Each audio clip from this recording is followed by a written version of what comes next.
Hi everyone, my name is Anita Ladhani. I'm a licensed clinical social worker and an energy practitioner. And today I want to talk to you about your soul age, the age of your soul.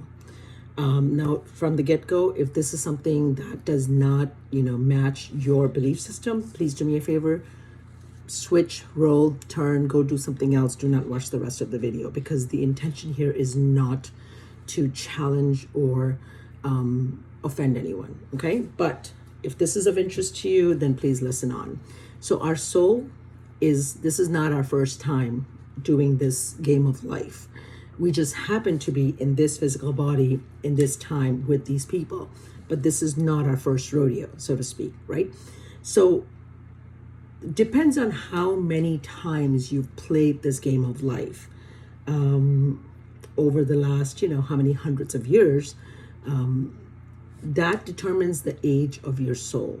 So you may have heard, someone say to you, hey, you're an old soul, or they're an old soul. What does it mean when you say old soul? So to be an old soul, you have to assume that if you're an old soul, then there's something called a young soul. And there's an infant soul, there's young soul, there's adult soul, there's old soul, there's mature soul. And within those soul categories, there's different levels of old soul versus young soul. This is actually explained beautifully in a book called The World According to Michael.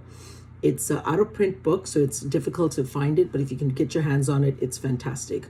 The World According to Michael. So Michael, just look into it. It does a really good job of explaining this. So how do you know your old soul? Here's a few things that kind of are very typical of old souls. Old souls are usually people that have very little interest in material things, okay?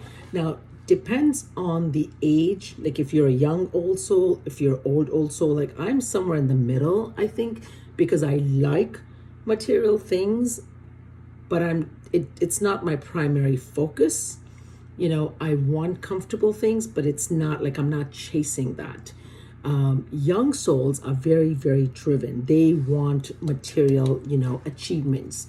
That's how they measure their sense of self and their success. Old souls will measure their sense of success by, have I made a difference in people's lives? Am I being a good human being? What have I done to make the world a better place, etc., etc. So it's usually the old souls that are involved in activism and taking care of the planet, or doing social work, charity, whatever have you.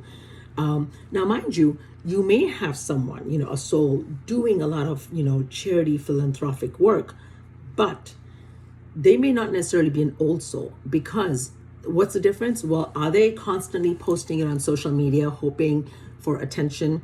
That's also a communal narcissist. So, an old soul has no desire for recognition, no desire for anyone to say, good job, because the old soul understands why you're doing what you're doing when you're trying to help people. I have this thing that I've always said, my left hand should not know what my right hand is doing when it comes to helping other people. That's how private it should be. If you have a need to tell somebody about what a good deed you've done, I invite you to take a look at that and really think about that, because that is speaking to some insecurity within you. Why is it that you need that recognition and that acknowledgement of someone else saying, wow, I can't believe what a good person you are. Anyways, so old soul functions like that. People who are old souls, usually from the time that they're little, young kids or teenagers, they will usually gravitate to older friends.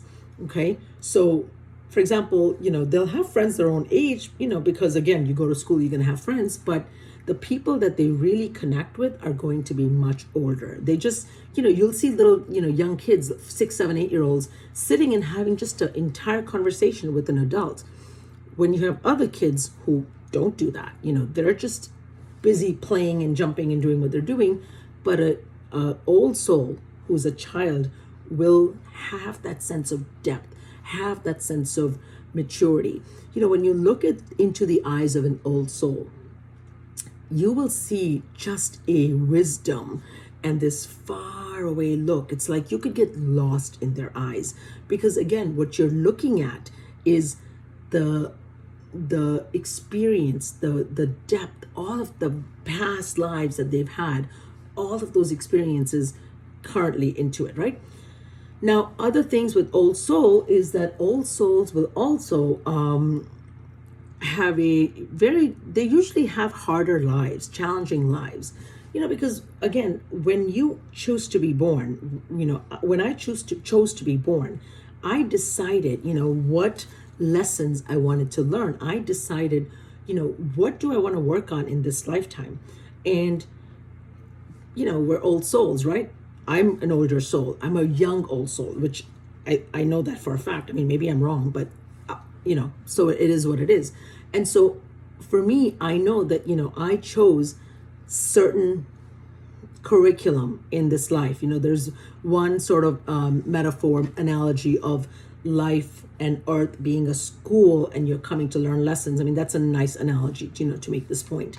And so old souls will usually pick really challenging lives, and of course we forget that we chose this, right? So then when it offers us the opportunity to choose faith, choose grace, choose to be humble and grateful in the face of adversity, instead of letting adversity, instead of letting life, beat you down and make you bitter and angry. You choose to still rise above it, and again, not every old soul can do that.